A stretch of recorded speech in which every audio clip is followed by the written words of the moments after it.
Time now for the Educated Retirement Show with your host, Jay Kaplan. Jay discusses reverse mortgages and can answer your questions at 951-922-3532. Call lines are open at 951-922-3532. And now, here's Jay.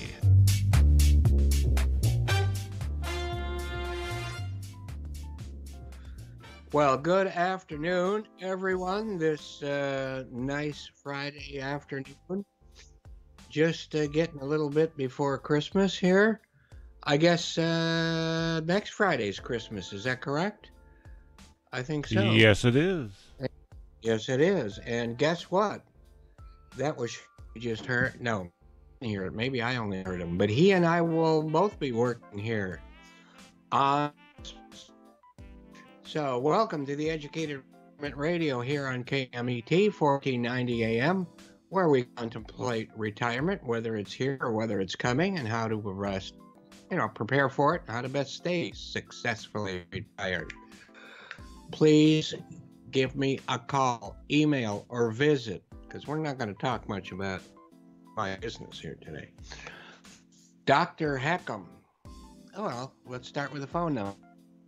866-955-2233, 866-955-2233. I think you should at least talk to a nice guy like me and something, although, the Inland Empire is, when you take in the entire United States, this is the area that has most saturation of reverse mortgages, heccups, as it were. So we do have a lot of educated retirees, people who are somewhat, if not highly sophisticated and understand finance. But we're not going to talk too much about that. But that means that many of your neighbors already have one.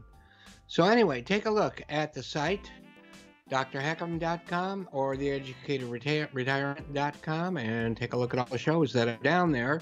On the front page, you'll see the link to the YouTube channel, and I'll have every show up there by the end of the weekend, and we're pretty close to that anyway. And why would 866-955-2233? Because knowledge is power.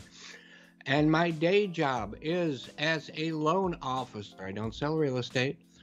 A loan officer who only does and specializes in these loans at the Loan Source. My NMLS number is 384565, Department of Real Estate 792-630. And today is National Bake Cookies Day. So bake some cookies and eat them yourself. It's also National Flake Appreciation Day. And of course, first thing came to my mind was, somebody has a day to appreciate flakes like me. But that's not really what it's all about. It's kind of like when you go to a restaurant and you see jerk chicken on the menu. First thing I think about is, somebody made chicken especially for me. But it's really about snowflakes. And it was started by a photographer, Wilson A. Bentley, called the Snowflake Man. In 1885, at the age of 19, he combined his microscope. I don't know about you guys, but I remember when I was a little kid, I was given a microscope to play with. Anyway, he combined that microscope with his camera and became a pioneer in I was bragging. It was easy for me to say, but right now it isn't. Micrography. Yeah, you understand. So he donated 500 photographs to the Smithsonian, and it's because of him and his photography that we discovered that no two snowflakes are alike. Something I was brought up to understand and know, but now I know why. One more special day today, and I really thought I was going to get to wear one, but that hasn't happened. Wear a plunger on your head day. Yes, it is Wear a Plunger on Your Head Day, and I don't have anything more to say about that, so we'll leave it there. And we here do believe in challenging the status quo. Families and people who listen, part of the show, need to be active, not reactive. And we'll get straight into birthdays. It is Steven Spielberg's birthday, and he popped into this world same time I did. Oh, wait a minute. I need my Spielberg outfit. Can I do that with my earphones on? Let's make sure we undo all of this so I can do that. I think we can kind of do that for the Spielberg section. So anyway, he was born in 1946, director of over 30 films. I would have thought that was probably more than that. He kind of takes his work as a real job, and he just continues knocking them out. And in 1985, he fulfilled the requirements for the Boy Scout Photography Merit Badge with an 8mm, 9-minute movie called The Last Gunfight. And at 13, won a prize for a 40-minute war film, probably his prelude to Saving Private Ryan, called Escape to Nowhere, with his high school friends. His early influences were Godzilla, King of the Monsters, same as mine, Captain's Courageous, which I know at least one friend who loves that more than any other film, and Lawrence of Arabia, and I'll have to throw in with him on that too. At 16, he wrote and directed a science fiction adventure called Firelight. It took $500 to make, most of which he borrowed from his father. It showed at a local theater for one night and even made a small profit. So, I mean, this guy took off and stayed up. So he applied for film school at USC, but was turned down due to his grades. So he went to Cal State University at Long Beach instead. Now, his first professional job was to direct an episode of Night Gallery starring Joan Crawford. If you know anything about Joan Crawford, especially that part of her life, I'll tell you that that was really, really something that got him ready for the great white shark that was to follow. But he even then went on to do a Columbo. And his first full-length television movie was Duel, written by Richard Matheson, who we've talked about so many times on this show. Of the list of movies, we'll start back with Sugarland Express was his first theatrical release. And then Jaws, which was my first real exposure to him. Remember, I mean, I'm showing this in the Laserdisc Deluxe version. Just like records, there's so many extras and things you can get it just because of the size, but so be it. Those things aren't around anymore. I think I can take off my great white. Well, I want to make sure you can see it. My Jaws. Shark! Okay. Anyway, Jaws was my first real exposure to him. Close Encounters of the Third Kind came not that far past. You know, I just want to make real short reference to a film that was made about the making of, hello, Julia, I just want to say hello. Making of Close Encounters, which was done in Mobile, Louisville, and the Nashville Railroad Depot in Bay Minette, all of those places in Alabama. And it was really good and really interesting, and talked about how all of these extras hired, and also some of the carpenters and other people all from the local area and the effect of their life. Raiders of the Lost Ark, I saw for the first time with my son when we had seen another movie, then sneaked into Raiders and watched about 10 minutes of it and got hooked. And then, of course, we left before we were kicked out. E.T. And this is, again, that it's got a good, picture, and even though it is a little shiny. This is a really, really good pressing engineered by Steve Hoffman. 2-record set of the music from there. And, you know, Indiana Jones has gone into, you know, a whole bunch of them. And the next one's coming out. And who's in the next one? Brad Pitt and Harrison Ford. Brad Pitt is coming out in the next one. So Jurassic Park. And, oh, let me see. Close Encounters. There's a, because that's got a good picture on it. Also came with a little record of the theme, so that's kind of cool. Jurassic Park, this is pretty interesting, I think. Jurassic Park and Schindler's List came out the very same year in 1993. And Universal balked at Spielberg wanting to do such a long black and white movie as Schindler's List, and made him a deal. And that deal was to, Michael Siegel, hello. And that deal was to do a lucrative blockbuster first, summer blockbuster first, and that was Jurassic Park. The rest is history. Also another record album cover, but I guess that was like, what, the very first time that that much computer generation was not in Schindler's List, in Jurassic Park. But as far as Schindler's List, for which he refused to be paid and used the profits he would have received to found the USC Shoah, SHOAH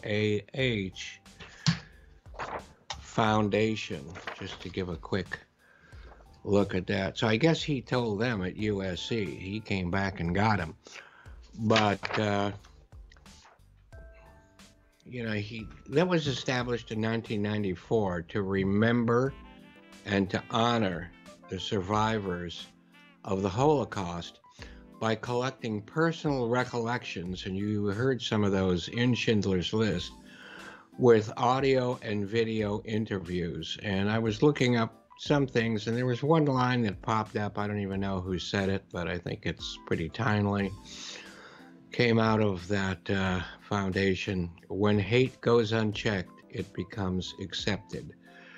Just something to think about. So Spielberg thought that he was not the right director for the job, and Schindler's List, and he asked Roman Polanski, who is a Holocaust survivor, and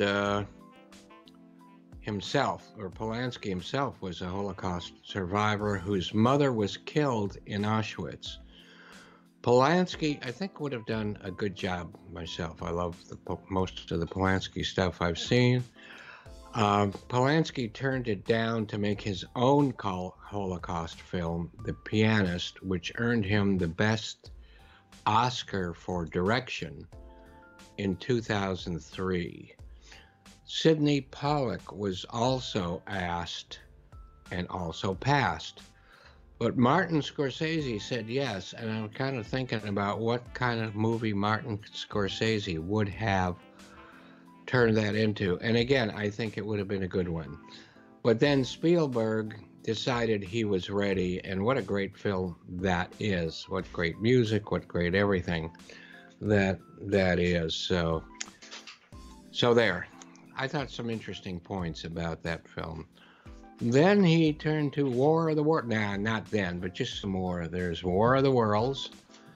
And this is not my favorite rendition of War of the Worlds. I still got to say the original one with Barry, what's his name? Gene Barry, which we just got a Criterion version of that. So I remember when we first got that version, it was pretty neat. And then they came out with ones that they got more resolution on, and you could see all the wires and strings pulling the what do you call it, the spaceships around, flying saucers. But now they've done it in 4K and Blu-ray, and you can't see those anymore, so good for them. There was Minority Report. another great piece of literature by one of my favorite all-time authors, Philip K. Dick, who also did Blade Runner. But AI came out, and that was originally a Stanley Kubrick project that Spielberg finished for him.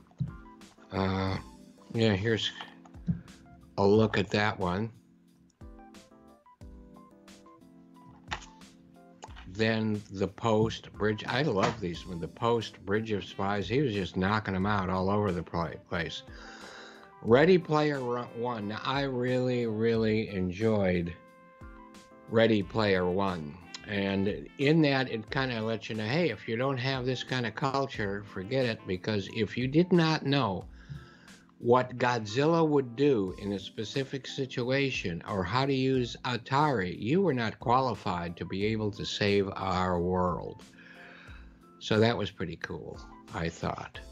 So let me just remind you real quick that you are listening to The Educated Retirement here on 1490 KMET AM, the Mighty Met. Don't forget www.drhecm.com. Don't forget 866-955-2233, 866-955-2233. Also on today is another guy that we all kind of know, and that would be Brad Pitt, who jumped into here in 1963, a little bit younger than Stephen or myself. So he starred in over 95 films. Growing up in Missouri, he was very interested in movies and started in plays and musicals and moved to LA for the film industry and took odd jobs while taking acting lessons. In his early career, his heroes were Gary Oldman, Sean Penn, and Mickey Rourke. And I'm not sure about Mickey Rourke, but I know that he did play with Sean Penn and Gary Oldman in a couple of different things. He starred in uncredited roles to start with, such as No Way Out. I remember that. I had no idea he was in it.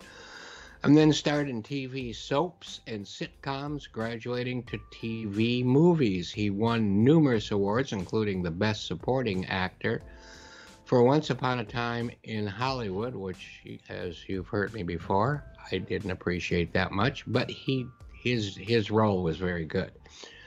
And another, what's that? And thank you. And he won another award for 7 Years a Slave. So don't get that mixed up with the movie Seven. And I really remember his performance in 12 Monkeys, another great Terry Gilliam film, which here's one of those deluxe box sets with so much going on. And anyway, I love Terry Gilliam. I love that film. And I really loved Brad Pitt's performance in it. And there was Thelma and Louise, which was his first major role. I didn't realize that. 7 years in Tibet, not as a slave. Great music in there, by the way. Tree of Life, a great, great film by Terrence Malick, who we talked about just a little bit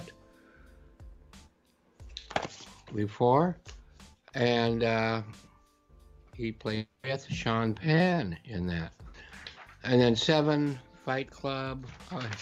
Here's the thing on the Tree of Life. I love this film. If you haven't seen it, see it. Fight Club, Interview with a Vampire. I'm moving right along here because we're running down on some time. And Fight Club is another one. And of course, this one, which I got somewhere, but I don't remember where it went. But by the way, if you ever have a chance to read the book, outstanding. Other than that, we are going to let NASA Nellie give us a quick run through of the Rendlesham Forest event. And then we've got a great really a great guest coming on. But before I go, The Two Towers also came out on this day in 2002. Avatar was released in 2009. And it's time for NASA Nellie, who just landed. You could hear her train pull in. Take it away, NASA Nellie. Date. It all started on December 26, 1980. The place, Royal Air Force Woodbridge, U.S. and British military base combined in Suffolk, England. Maybe you were still watching movies like The Shining or The Fog after Christmas in 1980, but in the Rendlesham Forest, several U.S. Air Force personnel, including Base Commander Lieutenant Colonel Charles Halt, were watching something entirely different. What they saw turned out to be one of the most famous UFO incidents in the United Kingdom. After daybreak, a glowing object, metallic and triangular in appearance, with colored lights, moved through the trees. To the amazement of the military, they originally thought it could have been a downed aircraft as it dropped out of sight. The men returned to that area and found the burn marks and broken branches on nearby trees and impressions in the dirt. That night, it appeared a second time, resembling an eye as it moved through the trees, dodging the men, throwing off glowing particles that broke up into 5 separate objects, green and blue in color, and even beamed down a stream of light at the feet of the men, all just suddenly disappearing.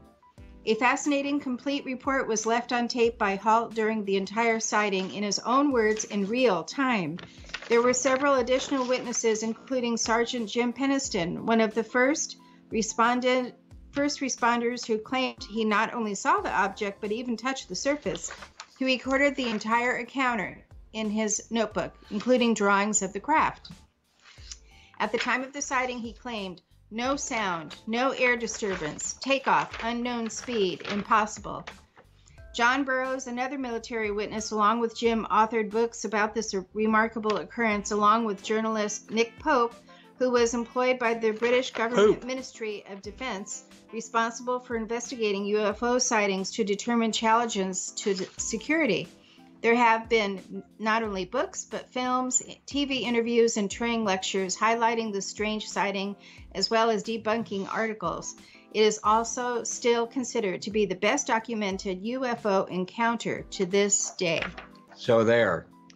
And with that, do not go away. We'll be right back. I need to rush off here because we've got a great guest in Glenn coming on. I want to make sure he gets all of his time. Take care of yourself for this next few minutes, and see you back real soon. Bye-bye.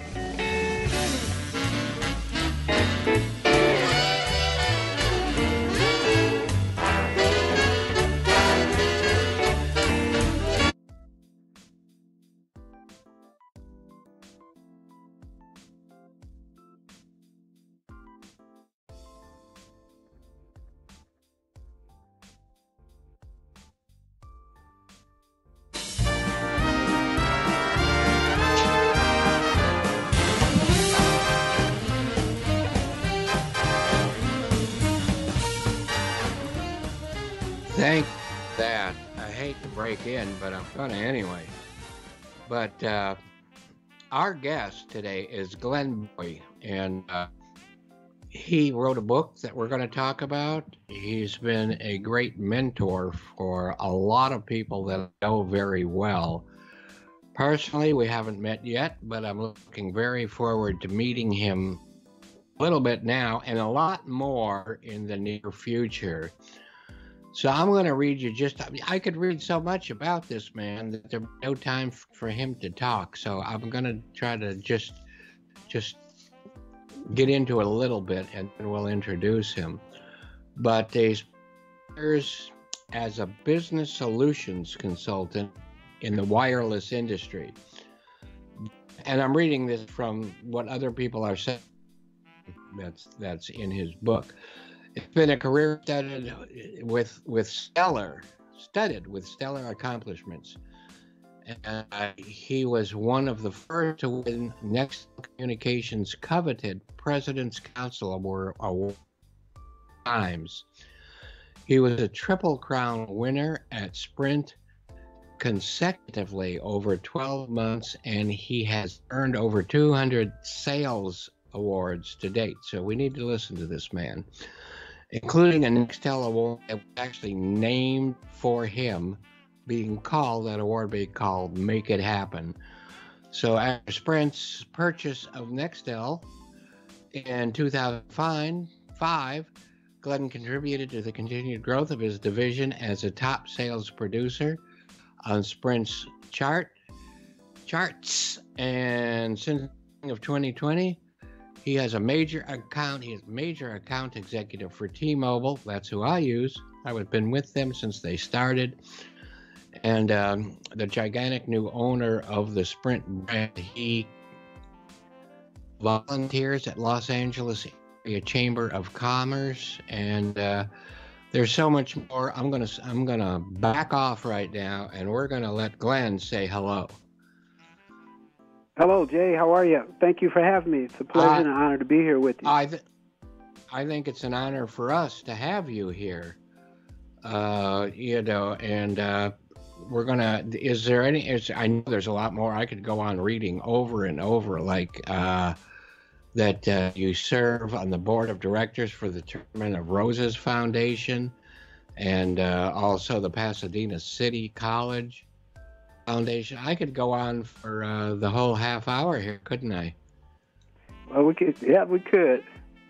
It's been a pleasure. That's good. But let you talk about yourself a little bit here, if you like. Sure. Yeah, my name is Glenn Bowie. I was born and raised in Midwest in Peoria, Illinois. Grew up in the projects of the Taft homes. My mother was the one who inspired me as a young kid to always to dream big and to find a way out. And so she instilled in us to always be positive in life and never forget where you come from. And I had a vision as a child growing up to head west. And I would sit at home as a kid and started my own vision board and dreaming and things of that nature. And I always saw the Rose Bowl and the mountains and all the beautiful things of sunny Southern California. And we'd be snowed in, Jay, and I'd say to myself, that's where I want to go one day. So I was able to make my dream come true, and here I am. Yeah, and you made, I think along the way, you helped a lot of people's dreams come true, well, right?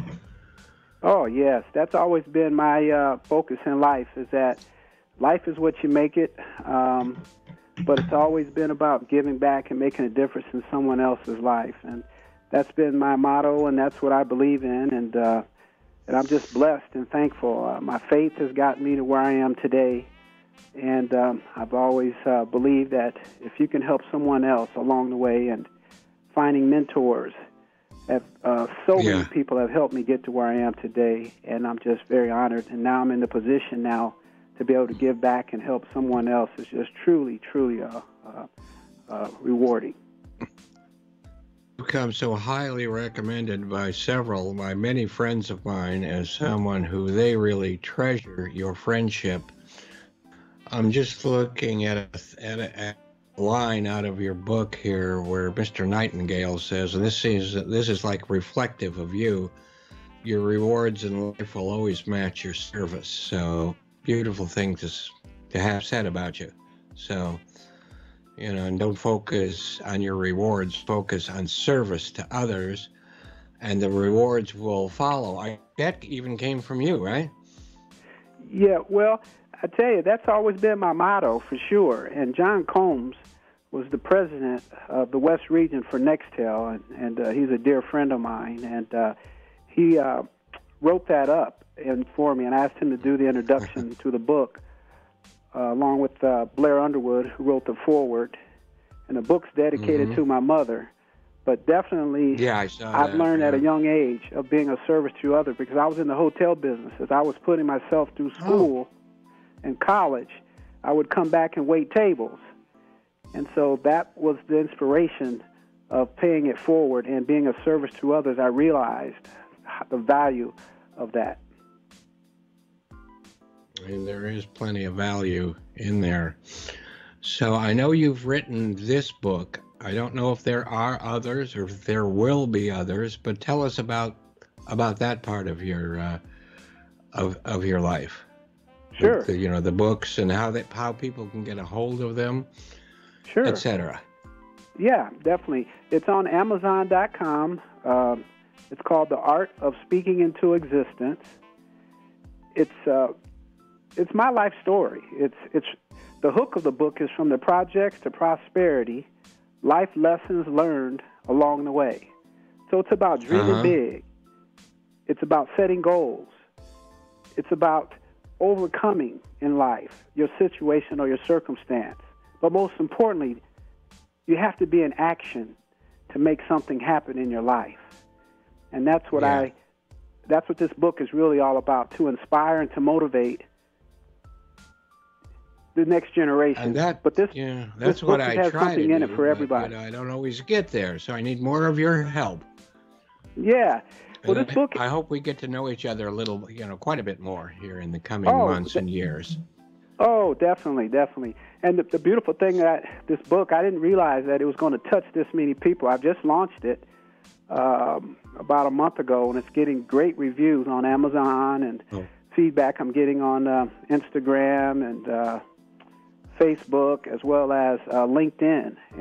But I'm getting personal messages from people that I just had no idea that being of service to others would have this much of an impact. I just wanted to get the word and get the message out of my life story and how so many people came into my life and helped me along the way.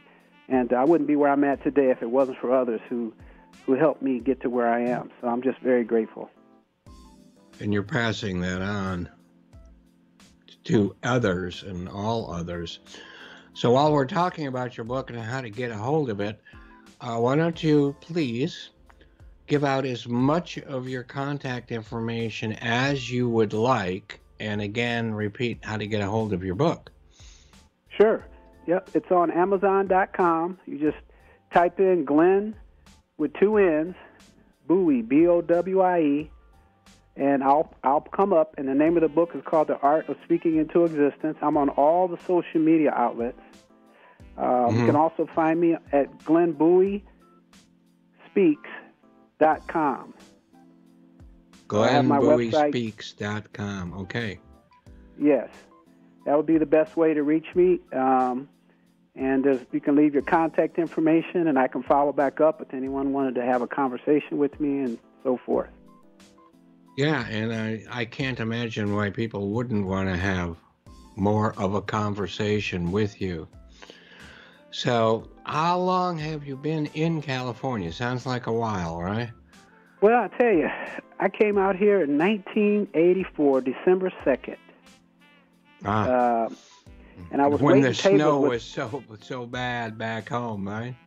Yeah, well, I tell you, I had graduated from college, and I was waiting tables, and a gentleman from Peoria, Illinois, named Mr. Ray Becker, one of the big-time developers there, would come in and wait tables, and he appreciated the fact that I was waiting tables there at his restaurant, and he invited me to come out. He says, "Hey, Glenn, I've got a fundraiser I've got to go to out in California, Chicago Bears and San Diego Charger football game, and would you like to serve drinks on my private jet?"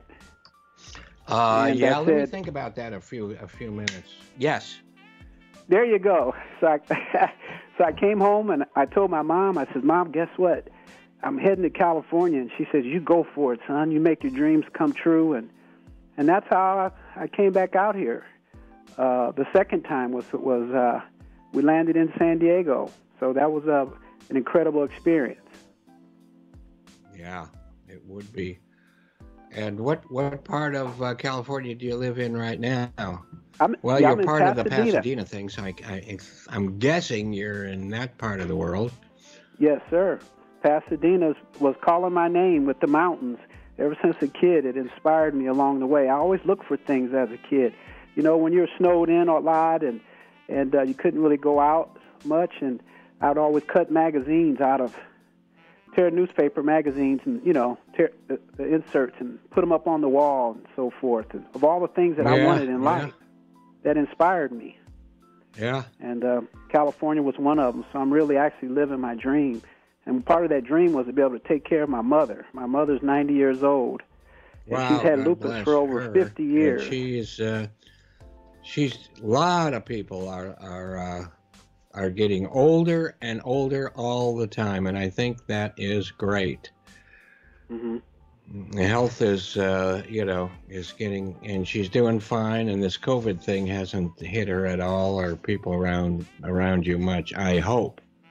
Correct. Yeah, she's doing fine. She's doing fine now, and Good. but she's been the really inspiration of my life, and I always felt in my heart that she's done so much for us. She worked 3 jobs to put us, to put food on the table. My Right, dad divorced. and help make you what you are.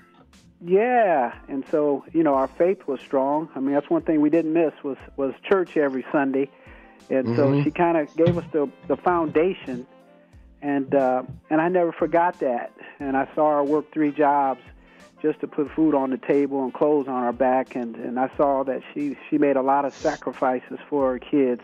Yeah. So just to let you thankful. know, the picture of your book cover has been on the screen, and now your logo of GBS circle there, Glenn Bowie speaks, speaking into existence, is also on video right now so people can identify with that more. Great. But yeah, so now you're still working pretty much full time, or what? Are you kind of? Yes. I'm full time. I just getting ready to celebrate. Well, I've celebrated 26 years. In May of 2021 will be 26 years, and so wow. I've got a few more years to go in the telecom business. But at the same time, my book actually started out just being a give back because I was asked to speak to a bunch of kids at the Los Angeles Job Corps graduation. I was a keynote speaker about 3.5 years ago, and that really inspired me because after my speech, a lot of the youth came up to me and asked me, "You should put a book together." And so I started writing down ideas, and that's how it all started. So Glenn Bowie Speaks has really been my give back. And at some point, I will go full boat all the way in. But right now, I do still work in the wireless business. Now, I'm not retired, but I am, I think, looking at your picture anyway, which I think is recent because of the book, you're just a kid. And I'm 74, but you know what? I can never imagine myself not working. I love what I do, and staying busy, I think, helps everyone stay healthier. So I'm imagining your future, if it's not in telecom, it will be in literature. Well, my goal, my ultimate goal and vision for me is to go on the speaking circuit. I think I can reach more people and the masses. Yes. To be able to share my story. Know everybody that that wants to come in contact with you, which I think is almost everybody, and you can do so much instead of just retiring, right? Yep, you're right. People ask me all the time. They say, "Glenn, when are you going to retire?" And I tell them I'm just getting started. Yes, you are. Yes. And I'll be 62 next year. I'm sorry, you'll be what age? 62. Oh, yeah, just a kid. That's what I thought. So I'm... Can I remember that far back? Yeah, kind of, yeah. Kind of. It's a ways ago, but yeah. One thing, and I don't mean to step on your what you have to say, but sure. I'm going to quote you from your book, and because maybe this will help get in. You had said, "I love to be around older folks." Well, tell you what, you're around one right now. And you listened to their stories and then drew your own conclusions as to what you said I, would do in similar circumstances. I thought being a good listener would help me figure out what I wanted in life and what I needed to avoid. I think that's great advice. And that advice is never over with, whether it's older folks or now that I'm an older folk, I listen to younger ones too. So, thank you for that. Thank you. I grew up, without having a father around. I didn't really get to know my dad until I was older in high school. And my father had an alcohol problem. And so, it was just different. And when he would visit with me, I would spend some time with them, so I would always sit back and listen, and that's where I came up with those ideas of, I've always learned more by being a good listener. Yeah, I think that says a lot about you as a person, too, because your father, going through the condition he had gone through, was not easy for the entire family. And you still had contact, and it gave you one more thing to overcome, which, unfortunately it was because of that, but overcoming problems is, in situations, knowing how to do that is a great thing. And you learn how to do that by listening to others and yourself, of course. Yes. So thank you for all of that good stuff. So this book is your first of many, I take it, right? That's the goal. I've already got a title of my second book that I have in my mind, and then a third book already in my mind as well.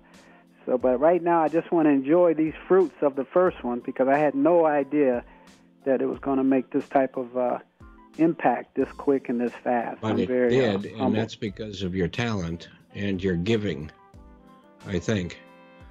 So I'm going to recommend everybody reach out and get to know our guest here, Glenn, a little more, or a lot more if you're lucky. And we'll repeat again as we get closer to the end of the show how to do that. But in any few, just whatever, bullet points or whatever, any advice for, let's start with us older people who may be listening to the show. Anything specific you want to throw out to any of those people? Sure. I would say, dream big. Never stop dreaming. Right. And it's never too late for that. Never. Yep. Never. And never stop. As a good friend of mine and who I used to make presentations with, I say used to because the COVID situation's a bit different now. And that would be Susan Geffen, who wrote a book called Take That Nursing Home and Shove It.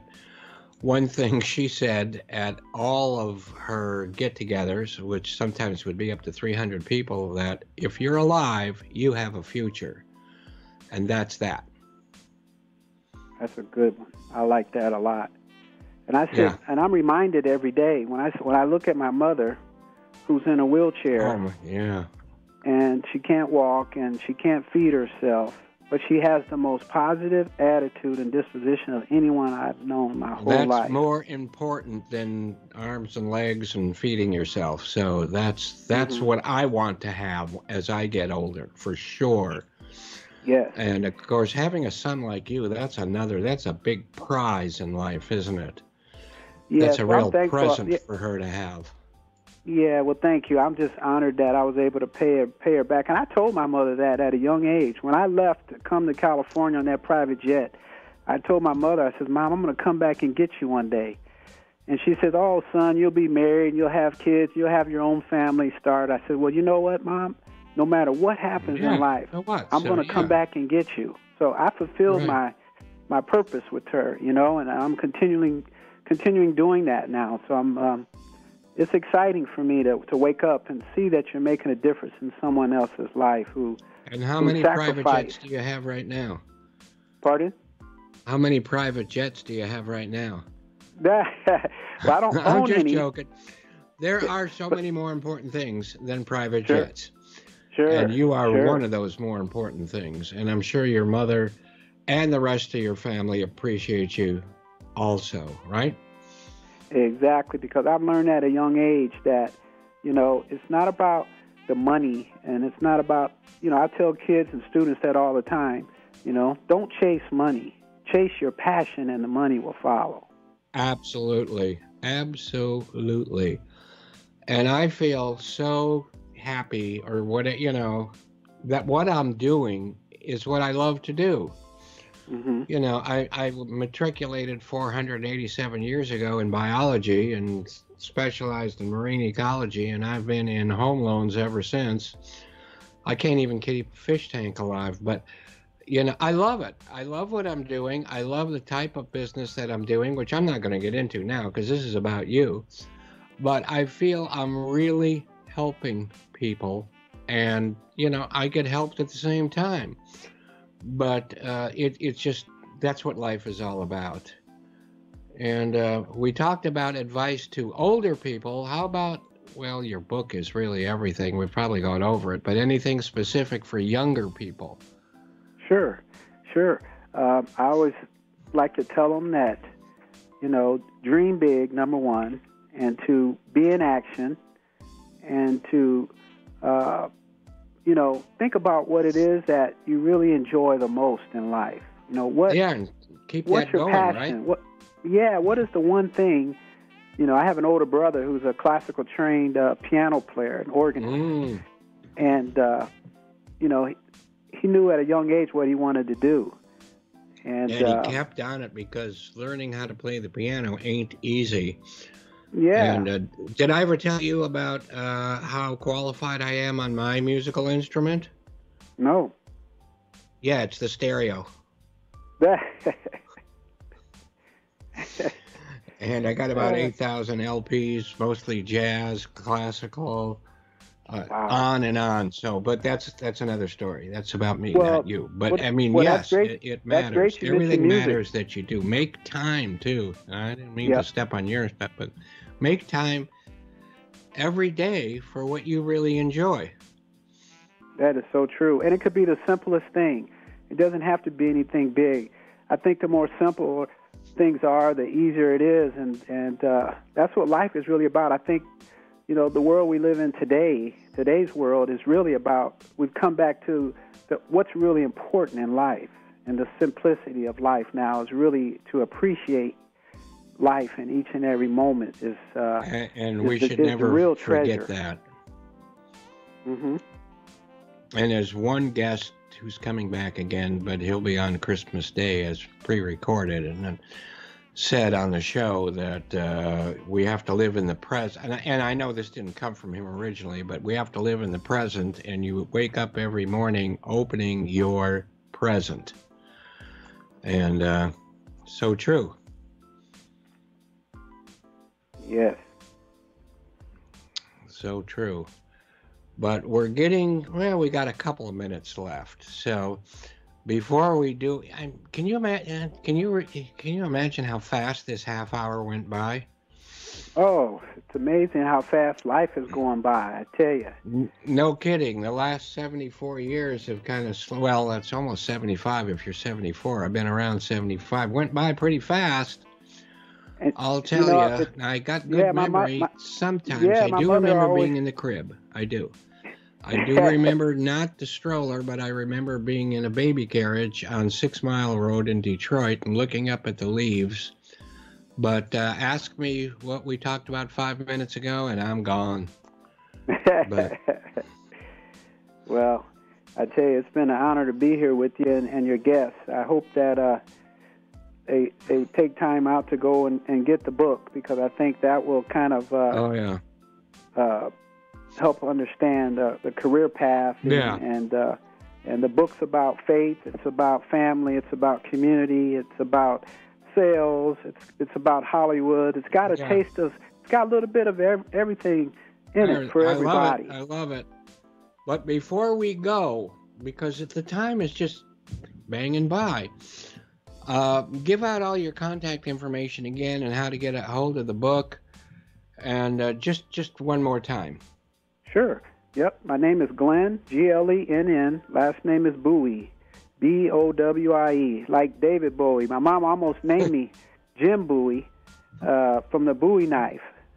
So but she changed her mind, and she named me after her favorite actor, and his name was Glenn Ford. So. Oh yeah, Glenn Ford. I know him very well. So that's where I got my name from. So, but it's Glenn Bowie. You can go to Amazon.com, and the name of the book is called The Art of Speaking into Existence. And you can also go to my website, Glenn Bowie Speaks, SPEAKS.com. That's Glenn with 2 N's. And they can get a hold of you, send you messages through there, and the future lies ahead, right? Yes. The future lies ahead for all of us, even as oldies. I mean, this is still, we're living a career, and part of that career is just, loving life, and part of that career is our business. And we got to leave now. So I want to thank you, Glenn, so much, and I hope you will be able to come back to the show. I hope I'll be able to meet you in person. I get up to your area. I used to get up there all the time. I love, traveling and all of that. So thank you much once again. I appreciate it. And also, my book's also at Vroman's Bookstore, downtown Pasadena as well. If someone wants to go into Old Town, it's also there as well. Mm-hmm. All right. So in leaving, I will reflect what Groucho once said, and I must confess that I was born at a very early age. I was able to make up for it with Glenn's book. So Kaplan will be here on the same corner in front of the cigar store next week. And everyone, please take care of yourself and your family. Christmas is coming. Take care, and thank you so much. Bye-bye.